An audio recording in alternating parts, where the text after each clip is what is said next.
Good morning everyone. मैं गोपाल सिंह आज की ऑनलाइन क्लास वेदांत एजुकेशन में आपका वेलकम करता हूँ। आज जो अपन टॉपिक लेने जा रहे हैं वह है मानव तंत्र।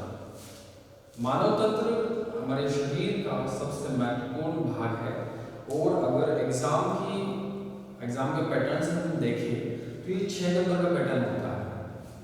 आज अपन डिस्कस कर रहे हैं मानव तंत्र। मानव तंत्र को समझने से पहले कुछ प्रश्न से दिमाग में उठते हैं कि मानव जो है कि उसके शरीर में किस तरह की क्रियाएं होती हैं, कैसे होती हैं, कैसे वो सारे एक साथ काम करते हैं, उन सबको अपन इस मानव तंत्र में जानने की कोशिश करें। भगवान ने हमारा जो शरीर है उसको बनाया है वो एक जटिल प्रक्रिया है और उस जटिल प्रक्रिया में किस तरह से अंग बेहतरीन तरीके से काम करते हैं वो अपन इस चैप्टर में जानने की कोशिश करेंगे। अपन एक छोटा पॉइंट ऑफ व्यू लेते हैं कि किस तरह से हमारे शरीर के अंगों का निर्माण हुआ या वो कौन सी छोटी छोटी इकाई है जहाँ से ये सब स्टार्ट हुआ है। अपन बात करते हैं कि हमारे शरीर का जो निर्माण है सबसे पहले बना परमाणु, फिर बना अणु, अणु से बनी कोशिका, कोशिका से बने उत्तक, उत्तक से बने अंग, अंग से बने तंत्र और तंत्रों से मिलकर बना शरीर। एक छोटा सा एक रेखीय आरेख बना के आपको समझाने की कोशिश की है कि किस तरह से हम शरीर तक पहुंचते हैं, वो कौन कौन से विकास के चरण हैं जिनके थ्रू अपना शरीर बना है। तो सबसे पहले अपन स्टार्ट कर रहे हैं कहां से? परमाणु। आपको पता है जितने पदार्थ होते हैं वो सबकी छोटी छोटी इकाई होती है परमाणु। परमाणु मिलकर बनाते हैं अणु और ये मिलकर बनाते हैं कोशिका। कोशिकाएं मिलकर बनाती है उत्तक और सारे उत्तक जब एक साथ काम करते हैं उसे बोलते हैं अंग, अंग से बनते हैं तंत्र और जब सारे तंत्र एक साथ मिल जाते हैं तब बनता है शरीर। बात करते हैं कोशिका की। कोशिका की बात कर रहे हैं अपन। कोशिका क्या होती है? कोशिका जो होती है, जो भी सजीव है, उसके शरीर की सबसे छोटी इकाई होती है। छोटी इकाई का मतलब है कि अगर अपन कोई बिल्डिंग बनाते हैं तो उसको बनाने के लिए जो अपन ने ब्रिक्स मतलब जो ईंट काम में ली है वो ईंट उसकी क्या हो गई? स्मॉल यूनिट हो गई, छोटी इकाई हो गई। ऐसे ही हमारे शरीर की जो सबसे छोटी इकाई है वो है कोशिका। इसलिए कोशिका को शरीर की संरचनात्मक एवं क्रियात्मक इकाई कहते हैं। संरचनात्मक एवं क्रियात्मक इकाई कहते हैं। कोशिका को शरीर की संरचनात्मक एवं क्रियात्मक इकाई कहती है। जब ये कोशिकाएं एक या अधिक ग्रुप में मिल जाती हैं और जब एक विशेष तंत्र का निर्माण करती हैं उसे कहते हैं उत्तक।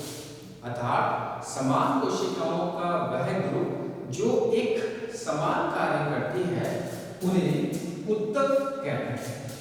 ये उत्तक जब एक रूप में आ जाते हैं तो अंग का निर्माण करते हैं और जब अंगों का समूह बनता है तो वो होता है तंत्र और तंत्र से बन जाता है शरीर।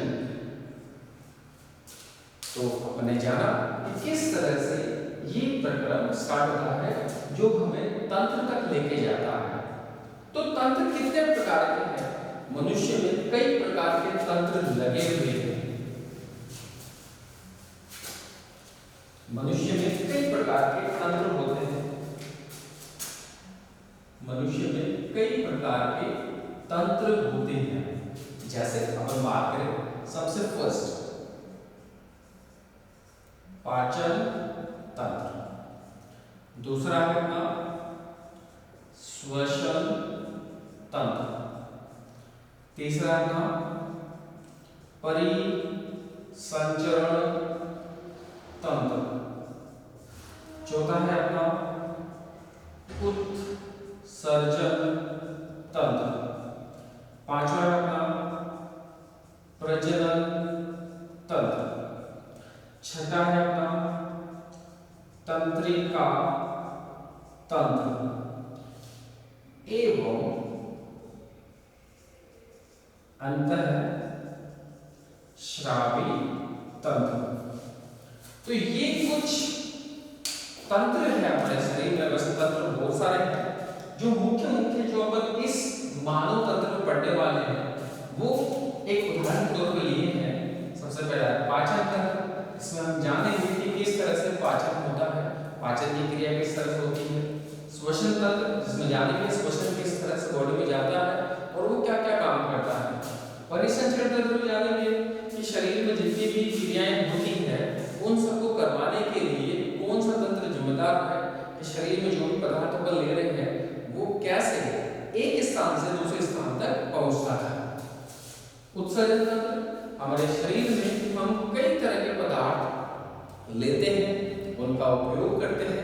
उपयोग करने के बाद शरीर में कुछ अपशिष्ट बनता है, वो अपशिष्ट शरीर से बाहर जाता है, उसका अध्ययन करेंगे प्रजनन तंत्र। पांचवा है अपने पास प्रजनन तंत्र।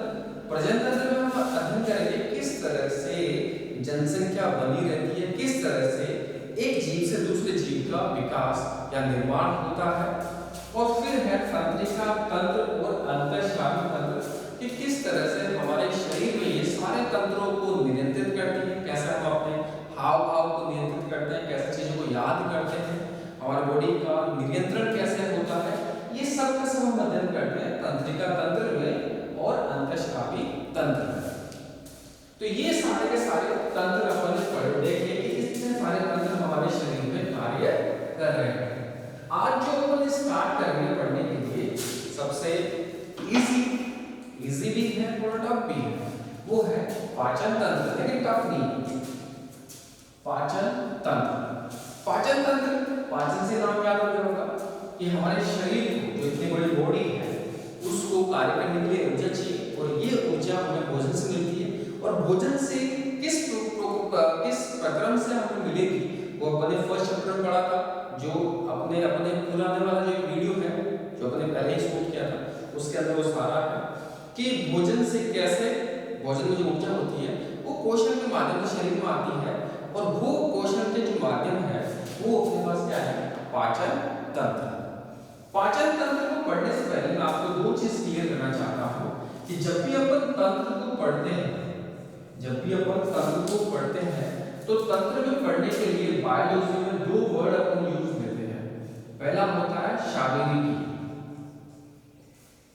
और दूसरा होता है उसकी कार्यकी। ये दो वर्ड अपन काम में लेते हैं किसके अंदर, ये तंत्र पढ़ते हैं उसके अंदर। शारीरिक का मतलब होता है कि जो जो अंग अपन पढ़ रहे हैं उन अंगों की दिशा कैसी है, वो कहाँ पे बॉडी में स्थित है और उनसे क्या विशेष कार्य हो रहा है, मतलब अंगों की जानकारी। दूसरा जो है वो है कार्यकी। कार्यकी में हम देखते हैं कि किस तरह से अंग कार्य करता है, उसका संचालन कैसे होता है, वो अपन कार्यकी पढ़ते हैं। इंग्लिश में शारीरिक को बोलते हैं एनाटॉमी और कार्यकी को बोलते हैं फिजियोलॉजी। तो जितने भी ऑर्गन की स्टडी है वो हम एनाटॉमी में करते हैं और उनके जो वर्किंग है वो अपन स्टडी करते हैं कार्यकी के अंदर। तो अपन अपना टॉपिक स्टार्ट करते हैं। अपन जो भी भोजन लेते हैं, अपन शारीरिक से स्टार्ट करते हैं। अपन जो भी भोजन लेते हैं वो एक जटिल कार्बनिक पदार्थ होता है, जटिल कार्बनिक पदार्थ होता है, जटिल कार्बनिक पदार्थ होता है। इस जटिल कार्बनिक पदार्थ को सरल कार्बनिक पदार्थ में तोड़ा जाता है। कहने का मतलब है हम जो खाना लेते हैं, भोजन लेते हैं, वो जटिल कार्बनिक पदार्थ होता है, उसको सरल कार्बनिक पदार्थों में तोड़ा जाता है। कहने का मतलब है कि जटिल कार्बनिक पदार्थों को सरल कार्बनिक पदार्थों में तोड़ना या विलेज की कंडीशन में लाना ही क्या कहलाता है? पाचन। सिंपल सा एक परिभाषा निकल के आई क्या कि जटिल कार्बनिक पदार्थों को सरल कार्बनिक पदार्थों में तोड़ना क्या कहलाता है बेटा? पाचन कहलाता है। इसको अपन कहते हैं पाचन, इंग्लिश में बोलते हैं डाइजेशन। इस पाचन के लिए जो अंग सहायक होते हैं, इस पाचन के लिए जो अंग क्या होते हैं बेटा? सहायक होते हैं।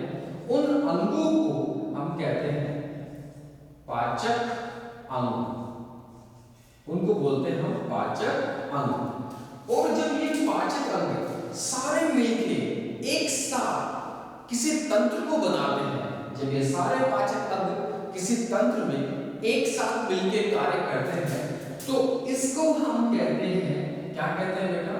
पाचन तंत्र। उसको बोलते हैं पाचन तंत्र। तो सिंपल अपन ने जाना कि पाचन क्या होता है। तो पाचन क्या होता है? जटिल कार्बनिक पदार्थों को सरल कार्बनिक पदार्थों में तोड़ना पाचन कहलाता है। पाचन के लिए जिन अंगों की सहायता होती है या जिन अंगों की आवश्यकता होती है, उन्हें हम पाचक अंग कहते हैं। और पाचक अंग जब मिलकर एक तंत्र का निर्माण करते हैं, उस तंत्र को हम बोलते हैं पाचन तंत्र। और इस पाचन तंत्र में भी हम जानेंगे कि किस तरह से भोजन का पाचन होता है। अब पाचन तंत्र को समझने के लिए एक छोटा सा मेरे पास एक रे डायग्राम है कि किस तरह से हमारे शरीर में ये व्यवस्था है जिससे पाचन होता है। ओके, तो पाचन तंत्र को सरलता से समझने के लिए इसे दो भागों में बांटते हैं। पहला जो भाग है यहां पर लिख रहा हूं, वो है आहार नाम, और दूसरा जो भाग है वो है सहायक ग्रंथियां। सहायक ग्रंथियां। ओके, आपको समझ में आ गया होगा कि पाचन तंत्र को हम समझने के लिए दो भागों में, दो मुख्य भागों में बांटते हैं।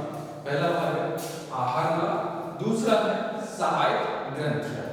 ओके, बात करते हैं सबसे पहले इस आहार नाल। आहार नाल क्या होती है?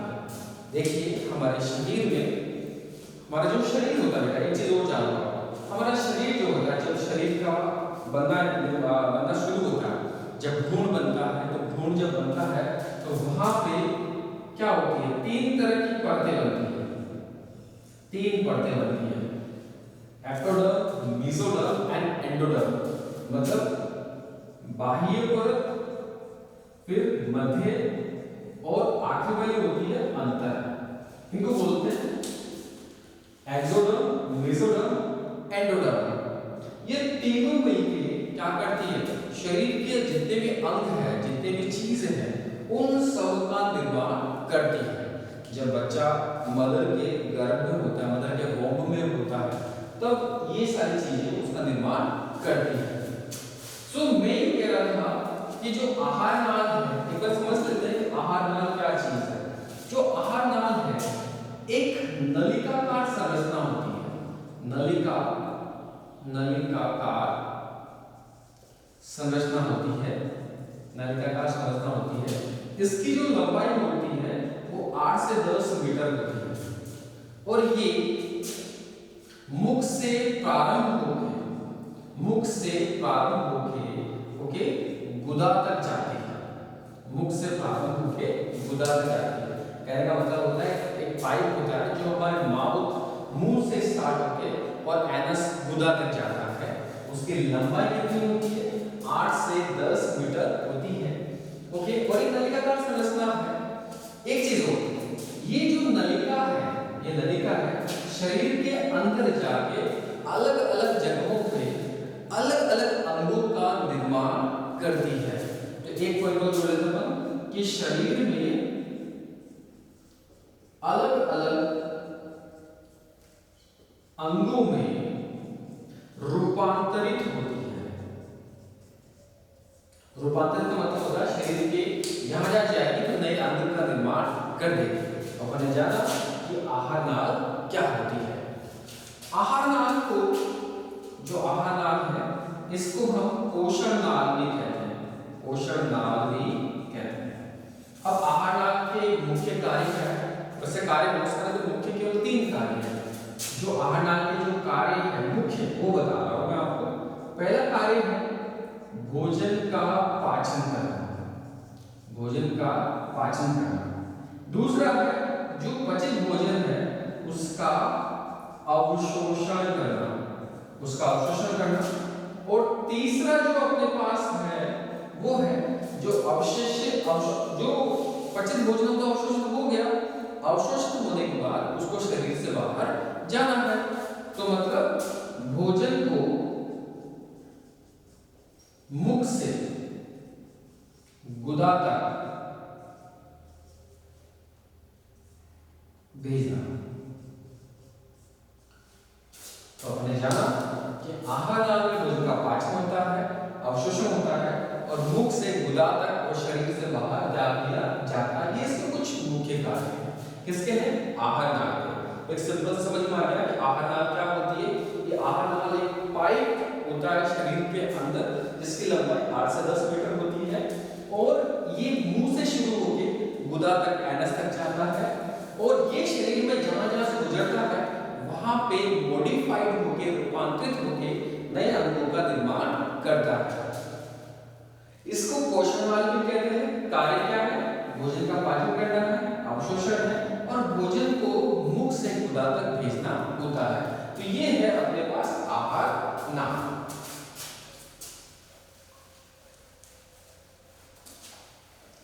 अब बात करते हैं कि आहार नाल किस तरह से रूपांतरित होकर कौन-कौन से अंगों का निर्माण करती है। सबसे पहले हम स्टार्ट करते हैं बेटा कि आहार नाल कहां से स्टार्ट होती है।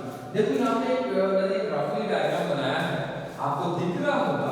ये एक मनुष्य, इस मनुष्य के जैसे यहाँ पे इसका सर हो गया, तो ये जो भाग है इसको हम बोलते हैं मुख। ओके, जो ये मुख है यहाँ पे क्या होते हैं? होठ होते हैं, होठ होते हैं। तो सबसे पहले जो भाग होता है आहार नाल का वो है मुख। सेकंड, सबसे पहला भाग जो है आहार नाल का वो है मुख। मुख जो होता है, जैसे अंदर की तरफ जाते हैं, जो हमारा मुख है, जो हमारा मुख है वो शरीर भाग में, मतलब सिर भाग में स्थित होता है, और ये बाहर से होठों द्वारा रक्षित होता है। होठ अपने ऊपरी होठ और निचला होठ से क्या होते हैं? सुरक्षित होते हैं। जैसे मुख के अंदर जाते हैं, तो जैसे मुख के अंदर जाते हैं, तो अंदर जाने के पश्चात, अंदर जैसे मुख के अंदर जाते हैं तो वहां पे कटोरे नुमा संरचना होती है।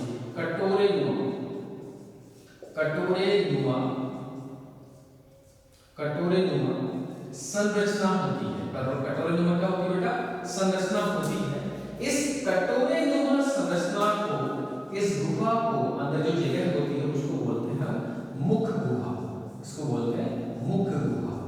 ओके, तो सिंपल में कह रहा था जैसे ये माउथ है, यहाँ से ऊपर और निचले होठों से रक्षण होता है। जैसे इसके अंदर जाते हैं तो अंदर से कटोरे नुमा मतलब जगह होती है, गुहा होती है। इस गुहा को हम बोलते हैं मुख गुहा। तो मेरा कहने का मतलब है मुख किसमें खुलेगा? मुख गुहा में खुलेगा। तो मैं यहाँ पर लिख सकता हूँ क्या? मुख गुहा। अब ये जो मुख गुहा होती है, ये जो अपना मुख गुहा है, इस मुख गुहा के अंदर कई प्रकार की रचनाएं, संरचनाएं और होती है। जैसे मैं लिखूं यहाँ पे मुख गुहा। मुख गुहा में जैसा अंदर जाते हैं तो क्या क्या मिलते हैं अपने को मिलते हैं तालु। दूसरा अपने को मिलता है क्या? तालु के बाद क्या मिलता है? जीभ। जीभ के क्या मिलता है? दांत।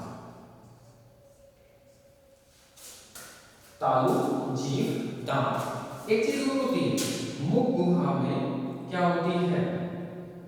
स्लैवरी ग्लैंड्स, जिनको अपन बोलते हैं क्या? Slavery glands.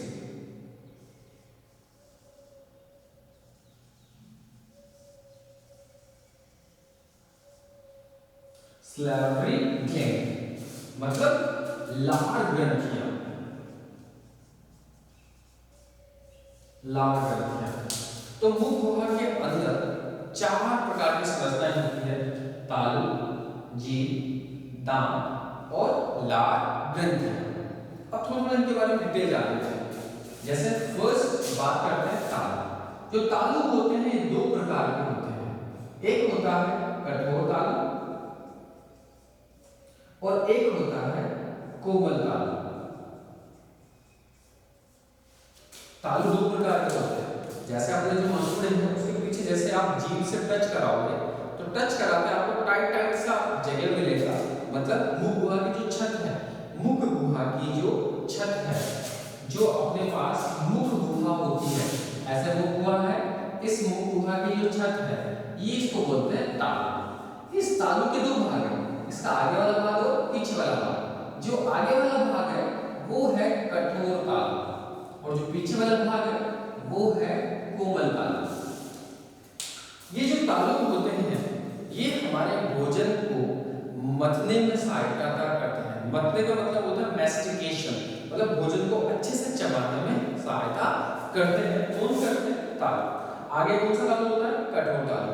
कठोर तालु के पीछे की तरफ जैसे जीभ को पीछे टच कराओगे तो सॉफ्ट सॉफ्ट जगह मिलेगी, कोमल कोमल जगह मिलेगी, तो उसको बोलते हैं कोमल तालु। दूसरा जो भाग अपना पास है वो है जीभ। अब जीभ जो है, जो अपनी मुख गुहा है उसका जो आधारीय भाग है, जो फर्श है, उस फर्श पे एक मस्कुलर, मस्कुलर का मतलब होता है मांसल, एक मांसल पेशीय, मांसल पेशीय संरचना होती है।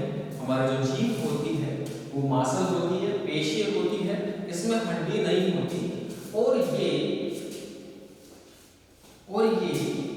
जहां पे अपनी ग्रसनी शुरू होती है वहां पे एक जगह होती है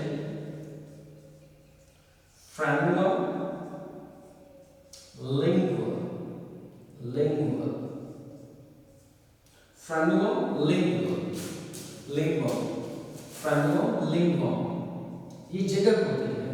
जैसे आपकी जीभ होती है, जहां से ये यूं घूम के ऐसे रोटेट हो गया यहाँ पे, तो यहाँ पे जगह होती है, उससे ये फ्रेनुलम लिंगुअल से जीभ जुड़ी हुई होती है।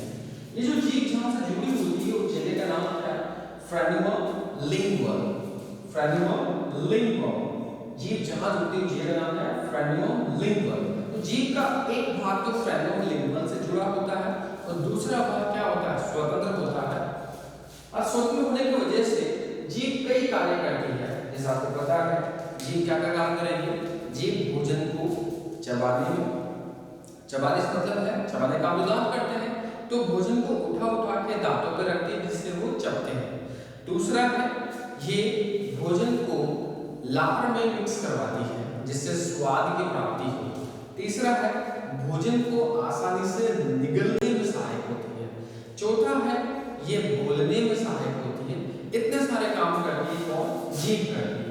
तो जो हमारी जीभ है, जो हमारी जैसे ये जीभ है, इस जीभ पे क्या होती है? कुछ कलिकाएं होती है, कलिकाएं होती है, कलिकाएं। इन कलिकाओं को बोलते हैं हम स्वाद कलिका, इन कलिकाओं को बोलते हैं स्वाद कलिका। जैसे लार निकलती है, लार भोजन में मिक्स होती है, तो मिक्स होते ही ये स्वाद कलिकाएं हमें भोजन का स्वाद प्रदान करती है, जिससे हमें भोजन का स्वाद आने लग जाता है, टेस्ट आने लग जाता है। जैसे स्वाद कलिकाएं ये होता है, इस जीभ में हमें जो अलग अलग भाग है उनके अलग अलग भागों से अलग अलग तरह का स्वाद मिलता है। जैसे आगे वाले भाग से हमें मीठे का स्वाद होता है, पीछे वाला जो भाग है उससे कड़वे, कड़वापन जो भी आप कुछ कड़वी चीज खाओ उससे, और ये वाला जो पोर्शन है इससे खट्टा और सॉल्टी, खट्टा और सॉल्टी, इस तरह का स्वाद हमें प्राप्त होता है। तो अपन ने जाना क्या क्या जाना? तालु जाना, जीभ जाना। अब जो अपन इंपोर्टेंट कर रहे हैं वो है दांत।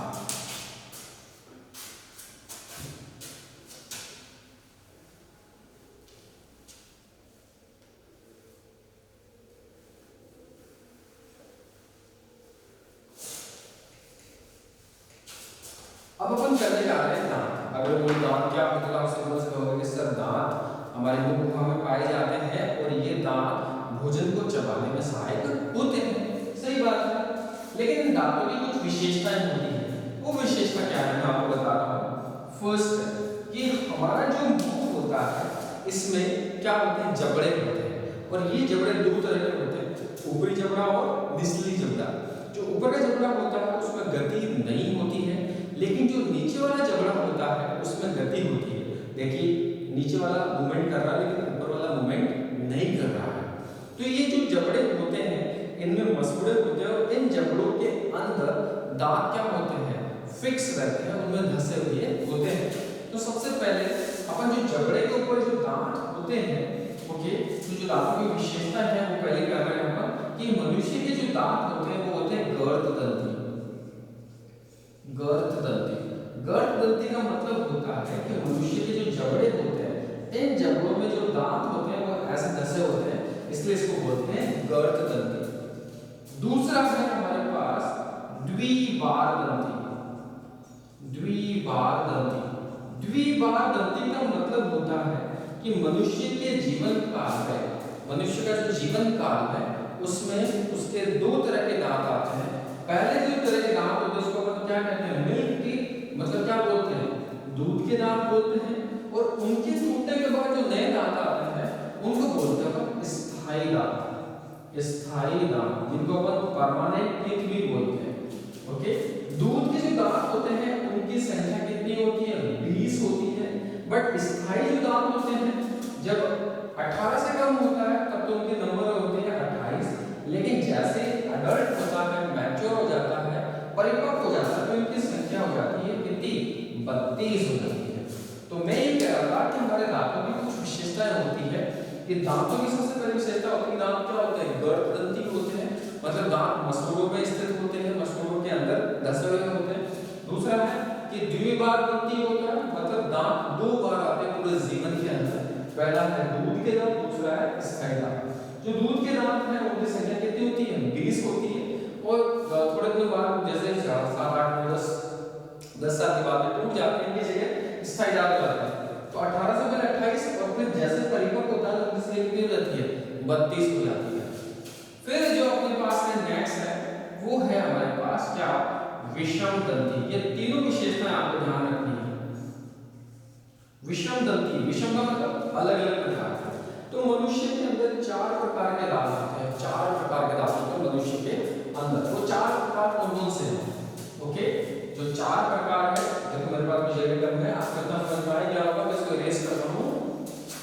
गर्ददंती समझ में आ गया, द्विबारदंती समझ में आ गया, विषम दंती अपन कर रहे हैं।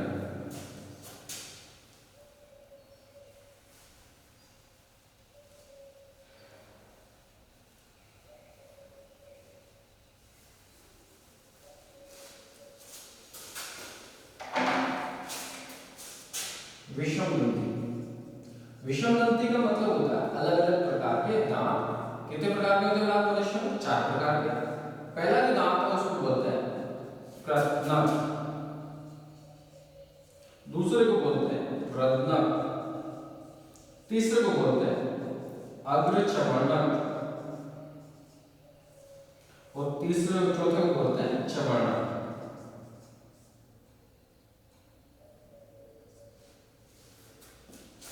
ओके, सो अपन ने देखा कि मनुष्य विषम दंती होता है, उसमें 4 तरह के दांत होते हैं, कृतनक, रत्नक, अग्रचर्वणक और चर्वणक। कृतनक, रत्नक और अग्रचर्वणक और चर्वणक। कृतनक जो दांत होते हैं वो काटने का काम करते हैं। किसका काम करते हैं, काटने का। जैसे आपको गाजर में खाना का काटो, वो कौन सा करेंगे, काटने का काम करते हैं। रत्नक जो दांत है वो चीरने फाड़ने का काम करते हैं, चीरने और फाड़ने का काम करते हैं। इन दोनों का काम सेम है। वो क्या सेम है कि ये क्या करते हैं, भोजन को पीसने का काम करते हैं, भोजन को पीसने का काम करते हैं, भोजन को पीसने का काम करते हैं ये दोनों।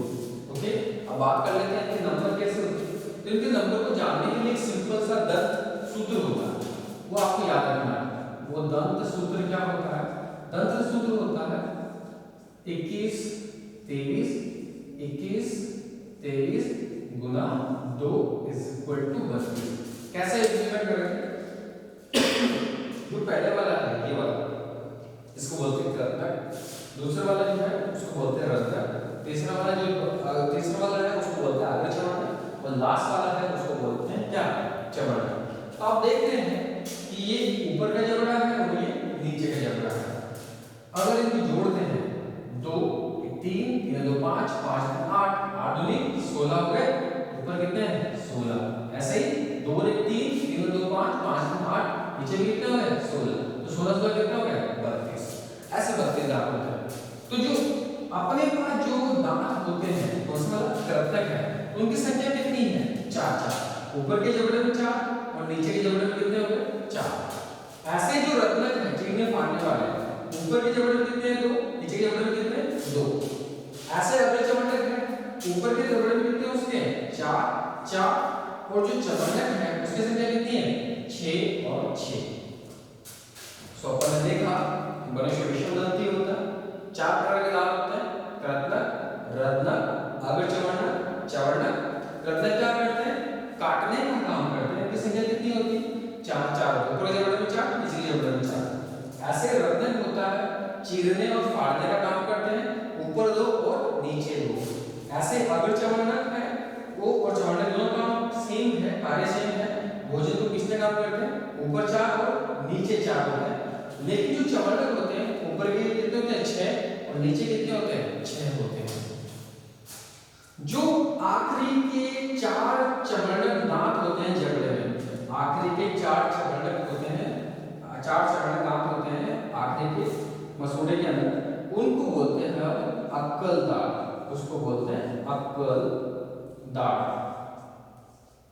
उसको बोलते हैं अपन अक्कल दांत बोलते हैं, अक्कल दांत बोलते हैं। तो एक चीज क्लियर हो गया कि दांत क्या चीज होते हैं। दांतों का सूत्र क्या है? 21 23 गुना 2। इनको इंग्लिश में क्या बोलते हैं? इसको बोलते हैं incisor, canine, premolar and molar. So ये क्लियर हो गया होगा कि दांत किस तरह से हमारे शरीर में व्यवस्थित होते हैं, क्या सूत्र होता है, क्या विशेषताएं उनकी होती है।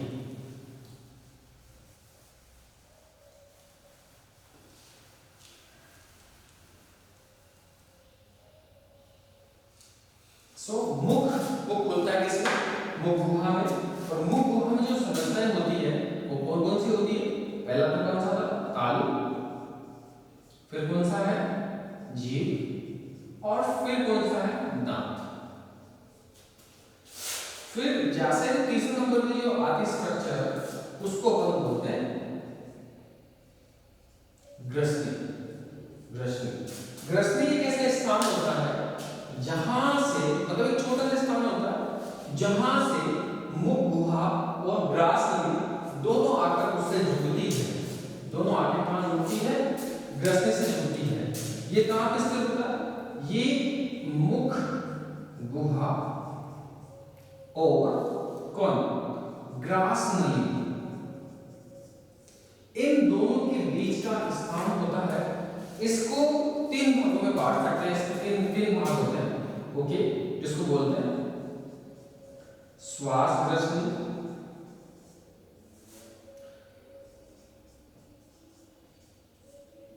भोजन ग्रसनी और कंठ ग्रसनी। सो अपन ने देखा कि ग्रसनी को 3 भागों में बांटते हैं, ओके, नासोफेरिंक्स, ओरोफेरिंक्स और नासोलैरिंगोफेरिंक्स। श्वास ग्रसनी, भोजन ग्रसनी और कंठ ग्रसनी।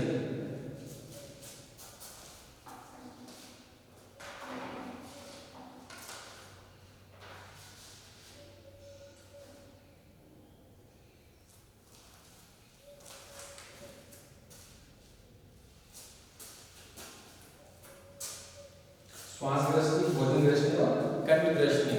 कंठ ग्रसनी बोलते हैं इसको। इसको भोजन ग्रसनी को मुख ग्रसनी भी कह सकते हैं, मुख ग्रसनी। अब जो अपनी ग्रसनी होती है, यहाँ पे जो ग्रसनी होती है, यहाँ से 2 ट्यूब निकलती है, ऐसे 2 ट्यूब निकलती है। तो जिसमें से अपन क्या करते हैं, जब जो भोजन लेते हैं वो इस वाले टाइप का है। तो जिसमें अपन भोजन लेते हैं वो तो हो गया श्वास नली, और जिसमें अपन खाना खाते हैं वो हो गया भोजन नली। तो ये जो ग्रसनी होती है ये क्या करती है, भोजन को भोजन वाली नली में और श्वसन को श्वसन वाली नली में जाने देती है। तो ये अपन ने जाना कि ग्रसनी के कितने भाग होते हैं, 3 भाग होते हैं। ओके, श्वास ग्रसनी, भोजन ग्रसनी और कंठ ग्रसनी।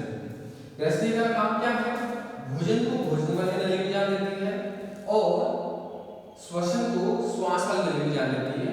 इस तरह से यहाँ पे एक डिवाइडिंग पाइप होती है जो चीजों को बांटने का काम करती है। सो अपन जाना कि ग्रसनी मुख, गुहा और व्यास नली के मिड में होती है, स्थित होती है। इसके 3 भाग होते हैं। जिसमें भोजन जाएगा वो होती है भोजन ग्रसनी मतलब मुख ग्रसनी, जिसमें श्वास जाएगा श्वास ग्रसनी, और एक होता है कंठ ग्रसनी।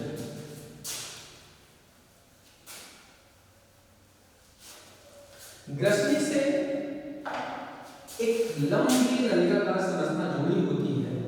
उस लंबी नलिकाकार संरचना को हम बोलते हैं ग्रास नली, इसको बोलते हैं अपन ग्रास नली, और इसी को हम कहते हैं भोजन नली, फूड पाइप कहते हैं।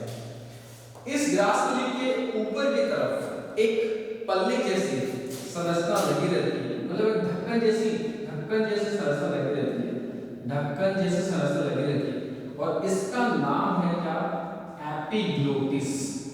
इसका नाम है एपिग्लोटिस। नाम याद रखना, ये क्या नाम है, एपिग्लोटिस। ग्रासनी के ऊपर एक ढक्कन नुमा, मतलब ग्रसनी के ऊपर वहां पे पास में, ग्रसनी के पास में ढक्कन नुमा संरचना होती है, उसको अपन बोलते हैं एपिग्लोटिस। ये काम क्या करती है, जब भोजन अपन निगलते हैं तो जो अपना श्वसन पाइप होता है, जो श्वसन वेंट पाइप होता है, उसको बंद कर देती है और भोजन चला जाता है भोजन नली में। फिर जब अपन श्वास लेते हैं तो भोजन नली पर ढक्कन आ जाता है और श्वास अपन ले लेते हैं। इससे क्या करती है, भोजन के जो पदार्थ हैं, भोजन के जो कण हैं, उनको श्वास नली में जाने से रोकती है। कौन रोकती है, एपिग्लोटिस। अब अपना जो शरीर है, दो चीज और समझिए आप। अपना जो शरीर है इसमें क्या होती है, गुहा होती है।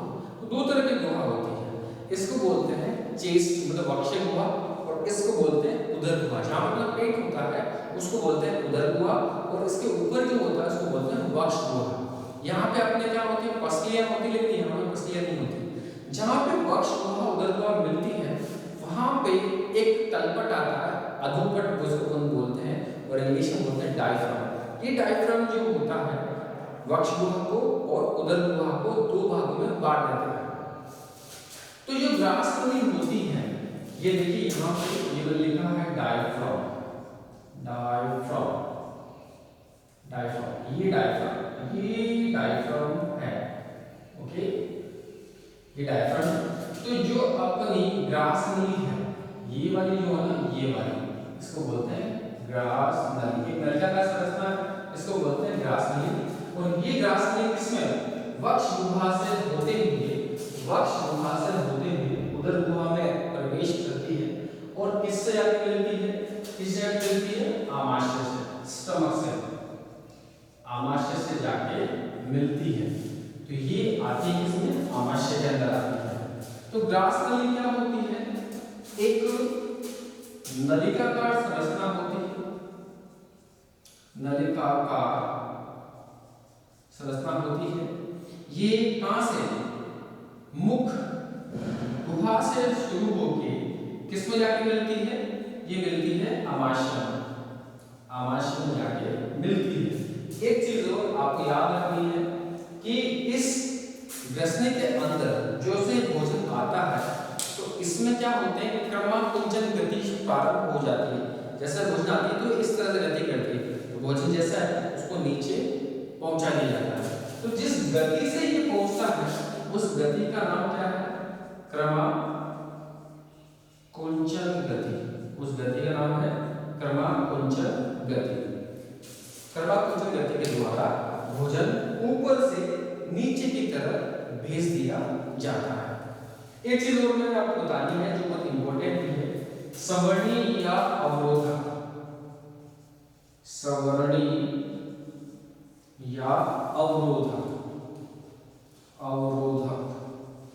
ये दो बैरिकेड्स या फिर डबल बोल लो, ये हमारे शरीर में अलग अलग अंगों पे अलग अलग जगह पर लगे होते हैं। इनका काम क्या होता है, ये भोजन को एक दिशा में जाने देते हैं, उनको वापस नहीं आने देते। जैसे ही भोजन ग्रासनली में आता है तो उसको जाने कहाँ पे आना होता है, आमाशय। तो यहाँ पे एक सवर्णी मतलब एक अवरोधक लगा होता है, जो अवरोधक भोजन को आमाशय से वापस ग्रासनली में नहीं आने देता। और इसको अपन बोलते हैं, क्या बोलते हैं, इसको अपन बोलते हैं अपन कार्डिक इंस्पेक्टर। कार्डिक इंस्पेक्टर बोलते हैं, कार्डिक सवर्णी, कार्डिक इंस्पेक्टर। और हिंदी में बोलते हैं इसको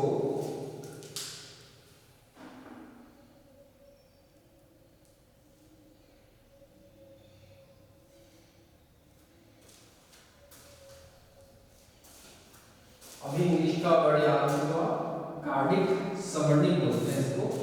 ओके, कार्डिक इंस्पेक्टर, सवर्णी इंग्लिश में बोलते हैं इंस्पेक्टर।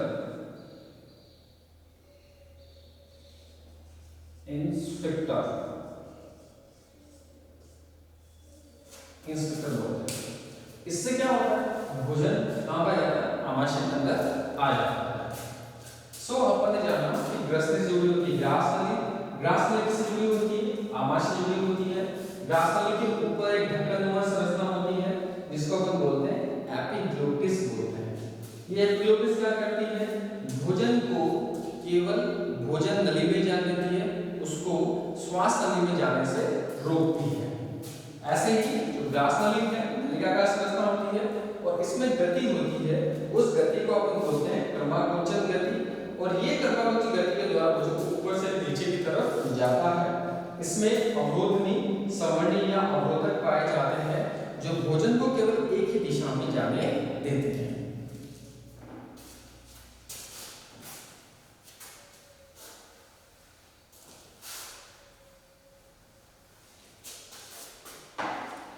नेक्स्ट है अपना ग्रासनली के बाद में है अपना आमाशय।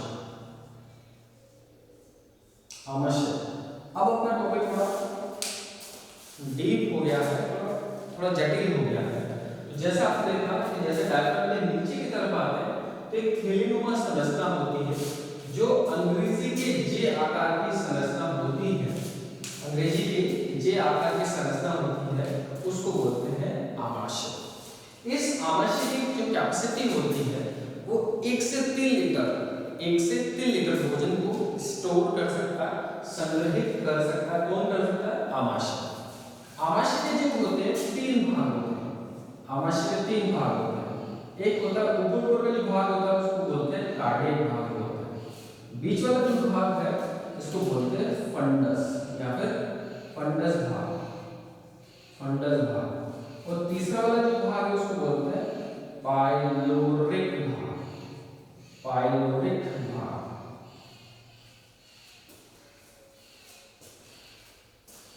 तो तीन नाम है आमाशय, कार्डियक, फंडस भाग और पाइलोरिक भाग।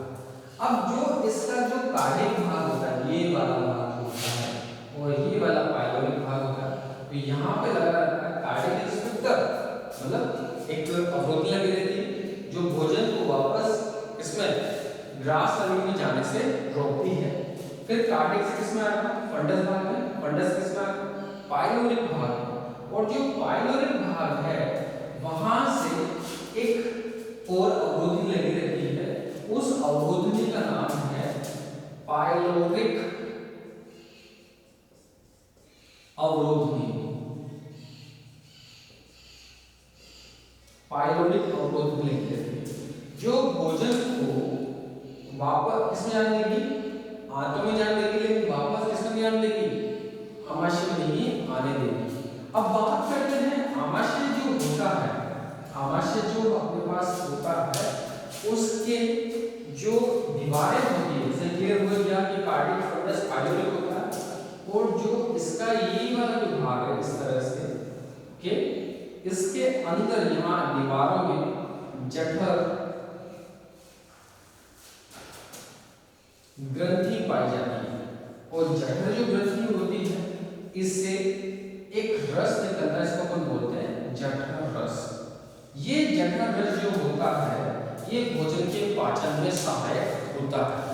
ये जठर रस का अगर अपन क्या देखें, इसका संगठन देखें कि किस तरह से क्या क्या होता है कि जो जठर रस होता है उसमें कुछ रसायन पाए जाते हैं, जैसे हाइड्रोक्लोरिक अम्ल होता है, पेप्सिन होता है, रेनिन होता है। इस तरह के इसमें क्या होते हैं, रसायन होते हैं। जो हाइड्रोक्लोरिक अम्ल है, ओके, जो हाइड्रोक्लोरिक अम्ल है ये अम्ल भोजन को अम्लीयता प्रदान करता है, अम्लीयता प्रदान करता है। और ये अम्लीयता क्या करती है, अगर भोजन के साथ यहाँ तक कोई बैक्टीरिया आ गया है, तो विषाणु जीवाणु आ गया है, तो उस अम्लीयता से क्या हो जाएगा, मर जाएगा। ये जो हाइड्रोक्लोरिक अम्ल है बड़े ही काम की चीज है। ये भोजन के पाचन में सहायक के साथ साथ क्या करता है, आवश्यक अम्लता को निर्धारित करता है। तीसरा है कि जितने भी अक्रिय रसायन होते हैं जो भोजन के पाचन में सहायक होते हैं उनको सक्रिय करता है। जैसे पेप्सिन भोजन को पेप्सिन में बदलता है, जो प्रोटीन के डाइजेशन में, प्रोटीन के पाचन में सहायक होता है।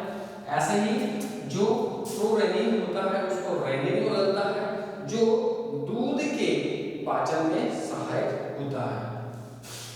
इसकी जो दीवारें होती है, इस दीवार, ये जो हाइड्रोक्लोरिक अम्ल है, ओके, ये एक इसकी दीवार में कोशिका होती है जिसको अपन बोलते हैं ऑक्सैंटिक सेल्स। ऑक्सैंटिक कोशिका होती है, उस ऑक्सैंटिक कोशिका से जो केमिकल बनता है उसको बोलते हैं हाइड्रोक्लोरिक अम्ल। इसके बाद जो आमाशय का जो पाइलोरिक भाग है, ओके, ये जुड़ता है आंत से। तो समझ में आ गया होगा।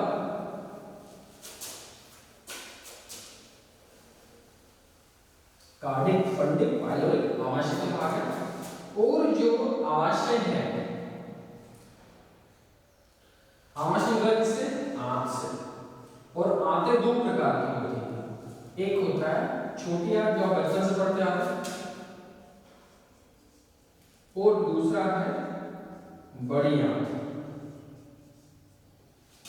छोटी आंत और बड़ी आंत, दोनों में अंतर क्या है, दोनों आंत की, लेकिन अंतर क्या है कि जो बड़ी आंत का जो डायमीटर है वो छोटी आंत के डायमीटर से क्या होता है, ज्यादा होता है। इसलिए छोटी को छोटी आंत बोलते हैं और बड़ी को बड़ी आंत बोलते हैं। अब अपन शुरू करते हैं कहां से, छोटी आंत से। तो छोटी आंत को फिर से अपन तीन भागों में बांटते हैं, वो होती है ग्रहणी, अग्रशुद्रांत,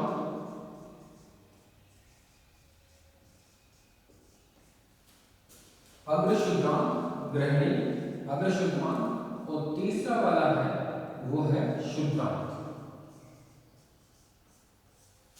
तो ग्रहणी के तीन भाग होते हैं, सॉरी छोटी आंत के तीन भाग होते हैं, ग्रहणी, अग्रशुद्रांत और शुद्रांत। ग्रहणी जो होती है इसको बोलते हैं ड्यूडिनम, इसको बोलते हैं जैजुनम, और इसको बोलते हैं इलियम इंग्लिश में। तो ग्रहणी को ड्यूडिनम, अग्रशुद्रांत को क्या बोलते हैं, जिजुनम, और शुद्रांत को बोलते हैं इलियम। इसमें जो ग्रहणी होती है ये क्या होता है, छोटी आंत का सबसे आगे का भाग होता है, और इसी भाग में आमाशय, अग्नाशय और जो अपने पास यकृत है इसकी नलिकाएं आके खुलती है इसी भाग में, ग्रहणी में। और ग्रहणी के अंदर जितने भी रसायन हैं, जो अपने पास पाचक रस है, वो आके मिलते हैं ग्रहणी के अंदर। जो ग्रहणी में जो पाचक रस होते हैं वो भोजन का पाचन करते हैं। पचित भोजन को अग्रशुद्रांत में भेज दिया जाता है, और ये अग्रशुद्रांत जो होता है वो ग्रहणी और शुद्रांत के बीच का भाग होता है। इसके अंदर क्या होता है, विशेष प्रकार की कोशिकाएं पाई जाती है जिनको हम एंटेरोसाइट्स, जिसको हम एंटेरोसाइट्स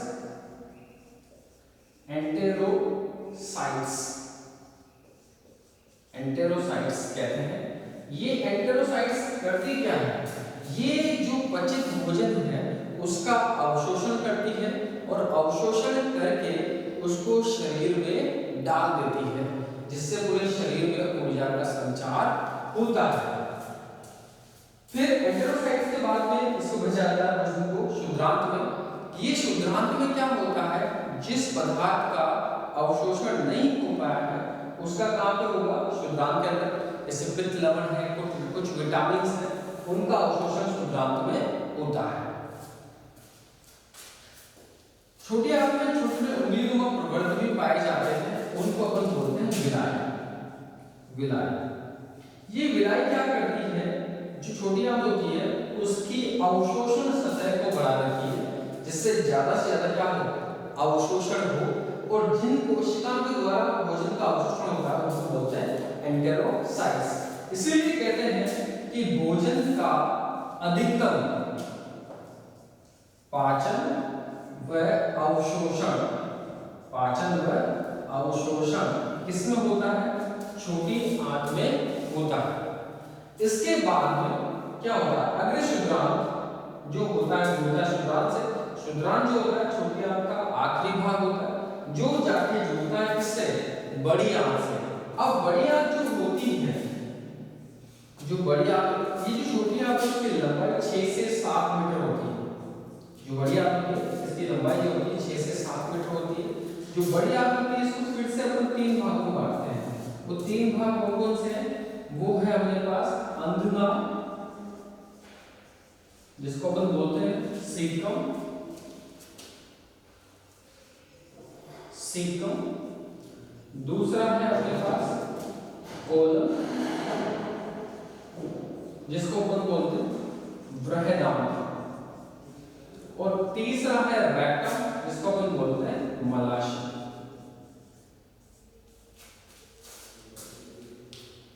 तो जो बड़ी आंत होती है उसका जो पहला शिरा होता है अंधना, जिसको अपन बोलते हैं सीकम, इससे जुड़ती है शुद्रांत, और जहां पे ये दोनों जुड़ती है वहां से 3 से 4 इंच लंबा एक नलिका का संरचना होती है, जिसको अपन बोलते हैं वर्मीफोर अपेंडिक्स। वर्मीफोर अपेंडिक्स, अपेंडिक्स, वर्मीफोर अपेंडिक्स बोलते हैं, वर्मीफोर अपेंडिक्स बोलते हैं। नलिका का संरचना होती है वर्मीफोर अपेंडिक्स। ये हमारे शरीर में अवशेषीय अंग होता है, इसका कोई कार्य नहीं होता है। एक बार आपने सुना होगा अपेंडिक्स का ऑपरेशन होता है, तो डॉक्टर क्या करते हैं, इस वर्मीफोर अपेंडिक्स को कट करके शरीर से बाहर निकाल देते हैं। जो अंधनाल होती है ये जाके मिलती है कोलन में, और कोलन जो होता है अंधनाल और मलाशय का बीच का भाग होता है। जो कोलन होता है, बृहदांत्र होता है, वो जाके मिलता है मलाशय के अंदर।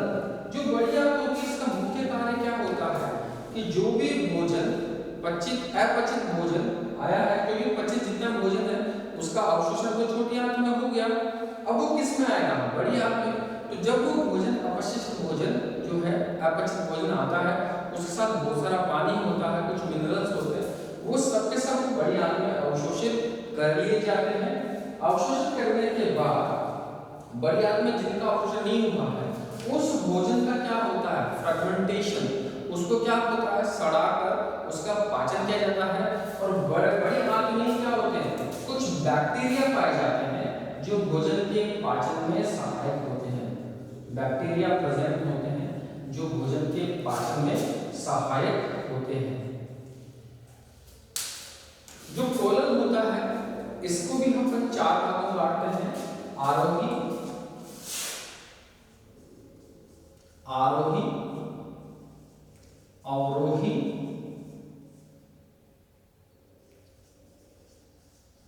अनुदैर्ध्य और सिग्मोइड। तो आरोही कोलन, अवरोही कोलन, अनुदैर्ध्य कोलन और सिग्मोइड कोलन, ये उल्टे आकार की संरचना वाला होता है, उल्टे यू आकार की संरचना वाला होता है। फाइनली कोलन जो अपचित भोजन है उसको मलाशय में भेजती है। जैसे ही भोजन मलाशय में आता है तो यहाँ पे ये स्टोर होता है, फिर कुछ शरीर की आंशिक क्रिया के द्वारा शरीर से बाहर त्याग दिया जाता है। इसके जो नीचे वाला जो 3 से 4 इंच लंबी जो नलिका होती है उसको अपन एनस गुदानाल बोलते हैं। ओके, और यहाँ पे जो संवहनी पेशियां होती है अंतर और बाह्य होती है, जिनके द्वारा मलाशय को शरीर से बाहर त्याग दिया जाता है। तो एक बार एक क्विक रिव्यू ले लिया अपन कि किस तरह से अपन ने क्या-क्या लिए वो अपन जान लेंगे।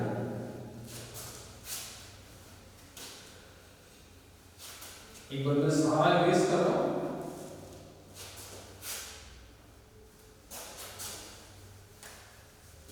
डायग्राम देखिए, ये अपना मुख हो गया, ये माउथ के अंदर, ये मुख गुहा हो गया, ये होठ हो गए, यहाँ पे ग्रस्ती है, ग्रस्ती से पाइप आ इसको अपन बोलते हैं ग्रासनी, ये अपना मध्यपट जिसको अपन डायफ्राम बोलते हैं, डायफ्राम के यहाँ पे होता है आमाशय, आमाशय के 3 भाग होते हैं, कार्डिक, फंडिक, पाइलोरिक, इससे फिर यहाँ पे जुड़ा होता है ये वाला जो है आप पत्ती में देख रहे हो, इसको बोलते हैं अग्नाशय।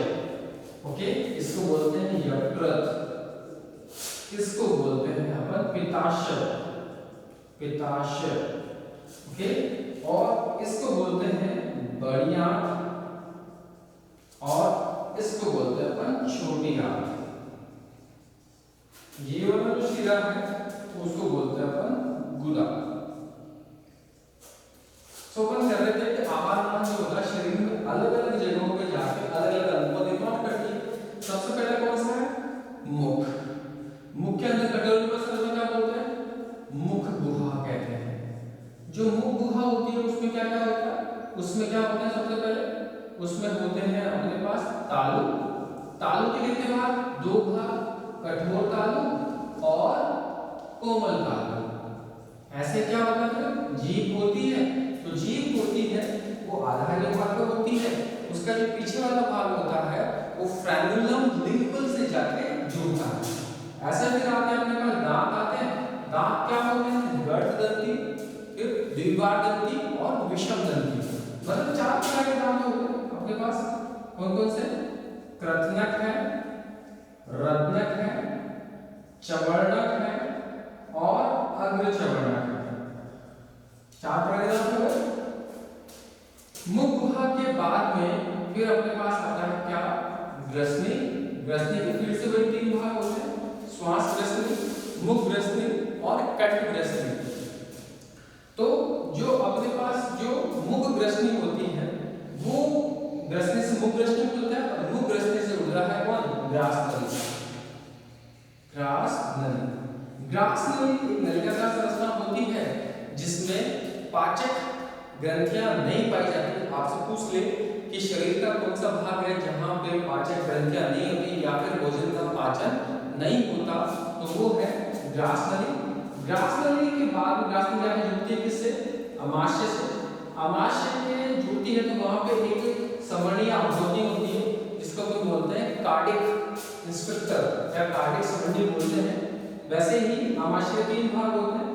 पहला वाला बड़ा भाग कौन सा है? कार्डियक भाग है, फिर फंडिक भाग है, फिर पाइलोरिक भाग है। और ये जो पाइलोरिक भाग है यहाँ से छोटी आंत शुरू जाती है। तो जो छोटी आंत है फिर उसको अपन 3 भागों में बांटते हैं, वो है ग्रहणी, अग्रशुद्रांत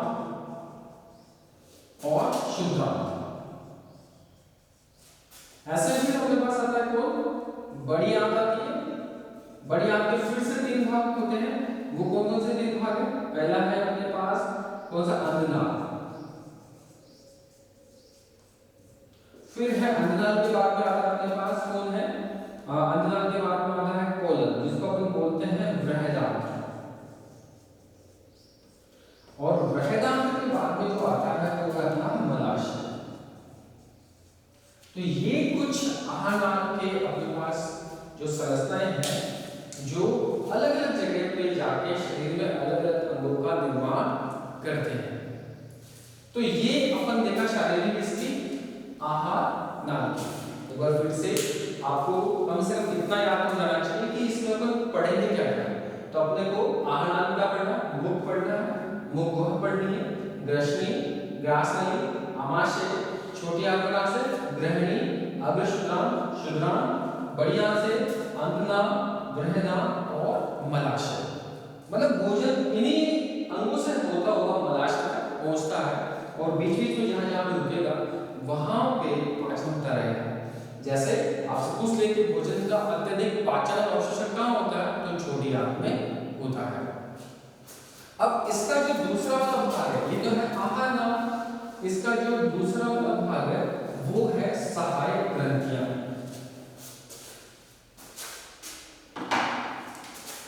दूसरा वाला जो भाग है वो है सहायक ग्रंथियां।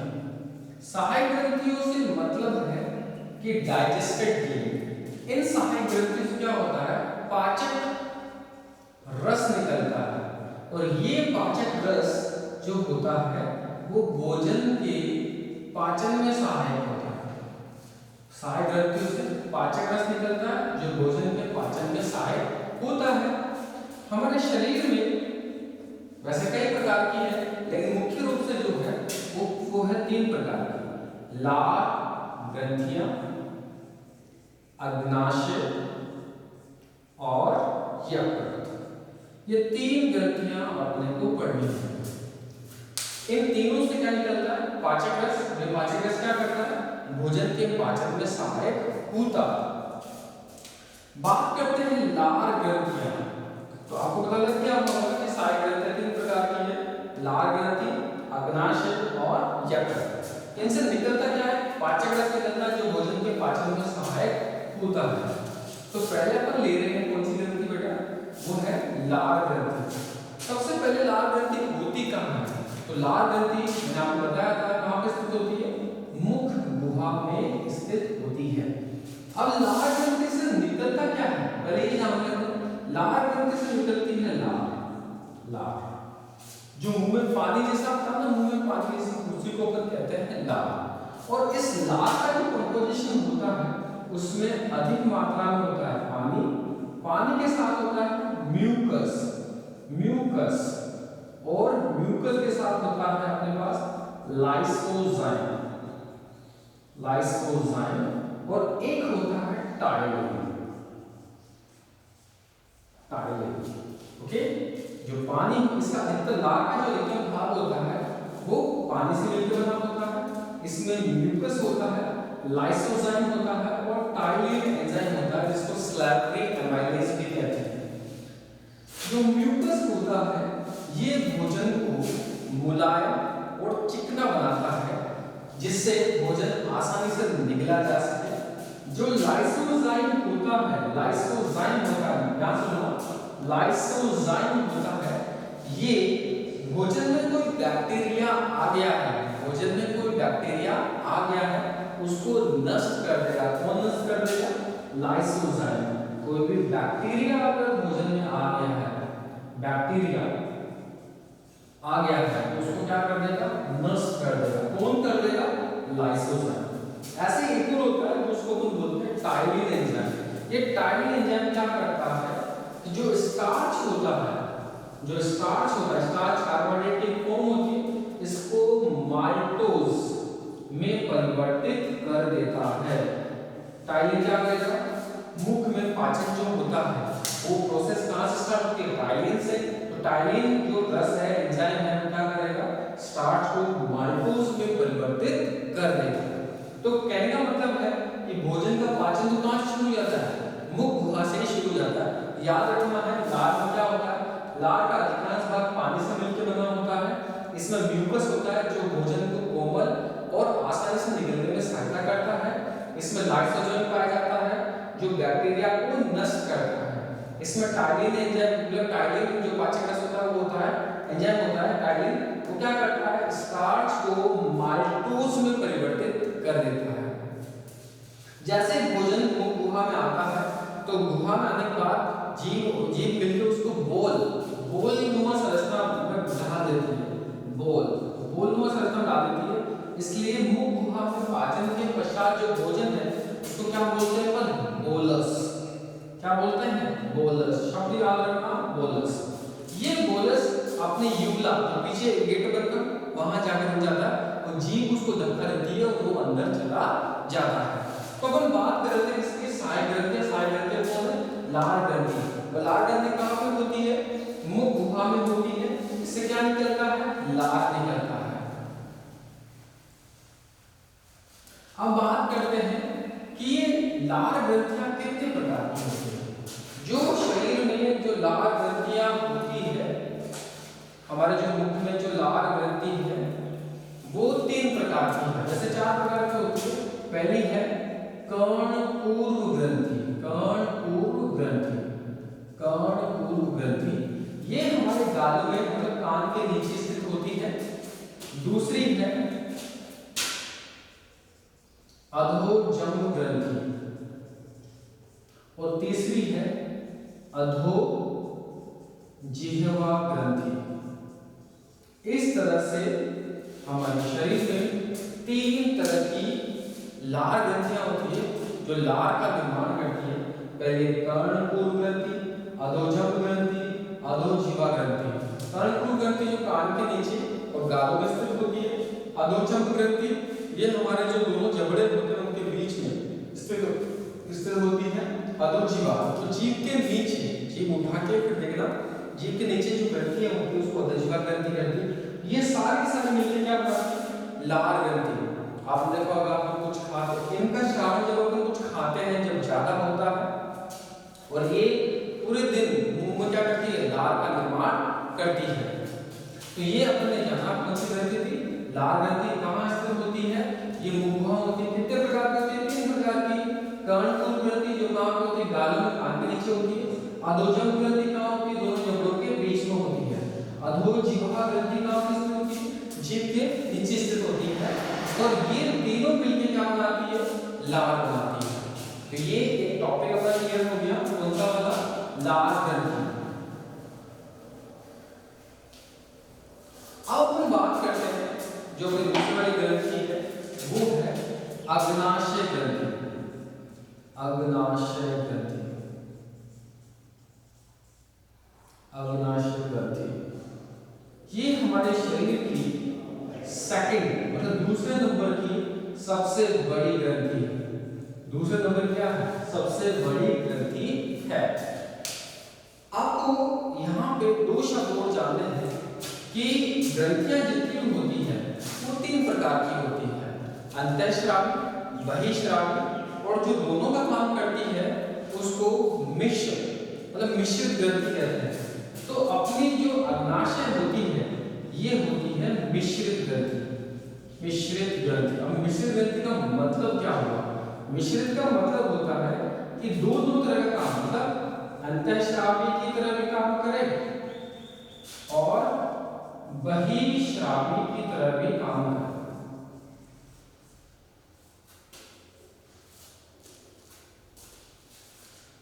अब कैसे?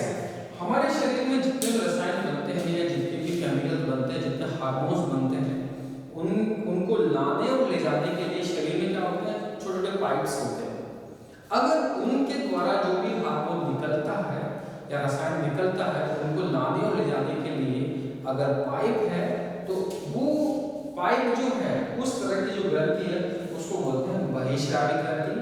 और जिनको लाने और ले जाने के लिए पाइप नहीं है, जो रसायन जो है हार्मोन है वो सीधा जाके खून में मिलता है और खून उन्हें अपने लक्ष्य अंग तक लेके जाता है, निर्धारित अंग तक लेके जाता है। उसको वो उस तरह की जो ग्रंथियां हैं उनको कहते हैं अंतःस्रावी ग्रंथि। अब जो बहिःस्रावी ग्रंथि है, अग्नाशय चाहे मिश्रित ग्रंथि है, ये होती कहाँ है? ये डायफ्राम के नीचे, डायफ्राम के नीचे और जो ड्यूडिनम है वहां पे और जो आमाशय है इसके बाईं तरफ क्या होती है? पत्तीनुमा संरचना होती है जिसको हम कहते हैं अग्नाशय। अग्नाशय से जो रस निकलता है जो बहिःस्रावी होता है उसको बोलते हैं अग्नाशय रस। अग्नाशय रस। और ये अग्नाशय रस जो होता है प्रोटीन के पाचन में, कार्बोहाइड्रेट के पाचन में, वसा के पाचन में सहायक होता है। ऐसे जो बहिःस्रावी है, बहिःस्रावी जो भाग है जिसके स्राव को ले जाने के लिए नलियां नहीं होती है उस भाग को कहते हैं अंतःस्रावी। तो ये वाला जो भाग होता है वो लैंगरहैंस दी कोशिकाओं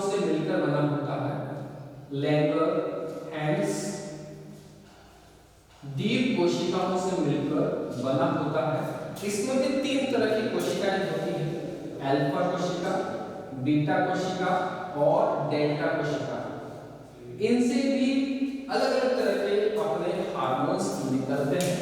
जो हार्मोन है वो है ग्लूकेगॉन, इंसुलिन।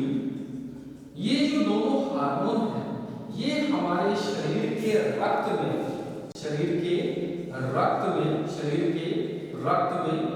शर्करा की मात्रा को क्या करते हैं, नियंत्रित करते हैं। आपसे पूछ ले कि कौन से हार्मोन है जो शरीर में शर्करा की मात्रा को नियंत्रित करते हैं, तो वो है ग्लूकेगॉन और इंसुलिन। ये दोनों हार्मोन शरीर में रक्त की मात्रा को क्या करते हैं, रक्त में शरीर की मात्रा को नियंत्रित करते हैं। जो अल्फा कोशिका है वो ग्लूकेगॉन बनाती है। ये ग्लूकेगॉन करता क्या है, ये ग्लूकेगॉन ग्लाइकोजन को ग्लूकोज में बदलता है। और जो बीटा कोशिकाएं हैं वो इंसुलिन बनाती है। फिर से याद रखना, जो बीटा कोशिकाएं हैं वो इंसुलिन बनाती है, जो किसको, ग्लूकोज को ग्लाइकोजन में परिवर्तित करता है। तो इस तरह से ये हमारे शरीर में कार्य करती है। और इससे जो मेन चीज है पाचन के अंदर वो है अग्नाशय रस।